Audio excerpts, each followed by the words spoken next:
How's it going, everybody? It is D-Stosh here, and today we're going to be talking about what I need from the Halo Infinite reveal in July.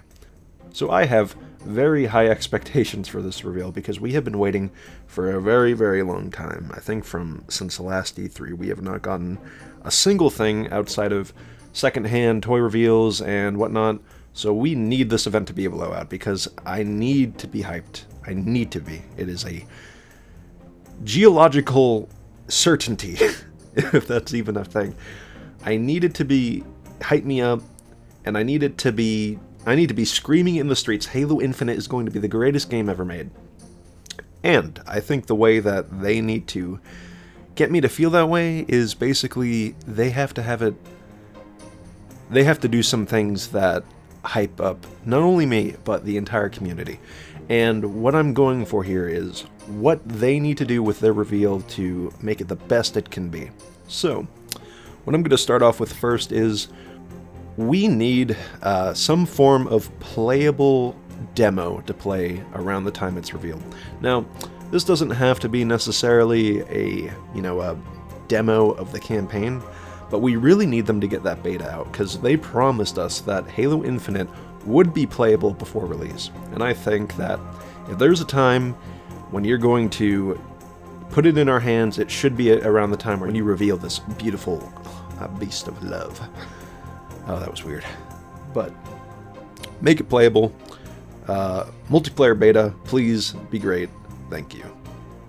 Second thing, we really need to know how these enemies function. Now, if you go back to the Halo 4 reveal, we had enemies like the Prometheans revealed, and they jumped on our main man Chief and they yelled in his face and they shot stuff and they moved around, and the point is we knew how they worked, how to fight them, what kind of weapons they carried, and we need to have the same thing for Halo Infinite. We need to know who we're fighting, we need to know what factions we're fighting, and we need to know exactly what kind of weapons they're using. Now, we've already gotten a tease of the weapons in the form of like brute Mega Bloks figures, like the one with the kind of shotgun brute shot thing. And so yeah, I'd love to see that in action, something like that. That'd be great.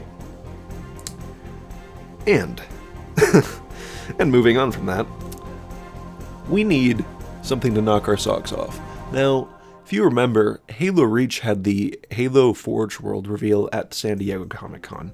Now, since we're not going to be having any San Diego Comic-Cons this year because of very known reasons, we kind of need a new Forge reveal, and we need it around the time of the blowout. We need it at the event, and we need to see what this Forge is capable of. None of that, like, show it later. None of the post-launch release. None of that crap. This game needs to ship with everything, and before it ships, we need to know exactly what's in it, and they gotta show us that beautiful, beautiful Forge.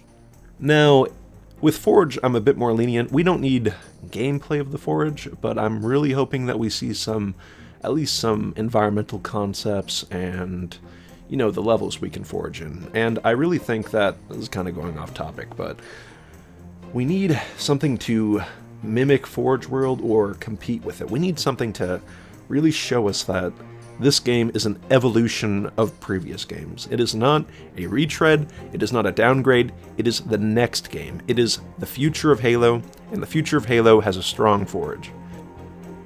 Another thing that we need from this reveal is we need to definitively know how we play the game.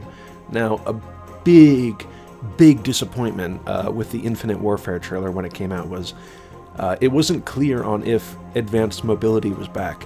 And that was a big point of contention with that trailer. That trailer got a ton of dislikes, and a big portion of that was because we didn't know how the game played. There was uncertainty, there was assumptions being made, and you know what? Infinite Warfare turned out to be a pretty good game, but that reveal, it botched it. I'm sorry, but it completely botched that game. So, what we need to have is a clear, defined gameplay loop. We need to know how we move, what abilities we have, and at least a good portion of the weapons that we'll find in the game. They really don't need to follow anything I said, but I just don't want to be disappointed. I don't want to be disappointed again. I don't want to see a tech demo. I know you guys don't want to see a tech demo. You want to see that this game is actually a video game, not a tech demo, not a movie. It's a video game, it's real, and honestly, I just want to see that assault rifle in first person. I want to know what it looks like. So, without further ado, this was D-Stosh. Hope you enjoy the video. D-Stosh out, and I love you all.